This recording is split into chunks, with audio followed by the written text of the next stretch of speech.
Syederlun Herianto berusia 22 tahun, warga Jatamiang dilaporkan kritis setelah menjadi korban pengeroyokan di Sampit, Kalimantan Tengah. Belakangan terungkap korban menderita gejala orang dalam gangguan jiwa. Nasib Herianto kini disampaikan anggota DPR Asrizal H. Asnawi setelah mendapat laporan dari Sudiar yang merupakan datuk penghulu Kampung Sukarahmat terpilih pada Selasa 25 Oktober 2022 sore.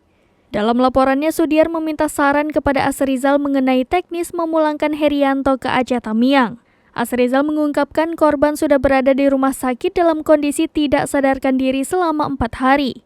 Kondisi ini akibat pengeroyokan massa setelah Herianto dilaporkan melempar rumah warga dengan batu.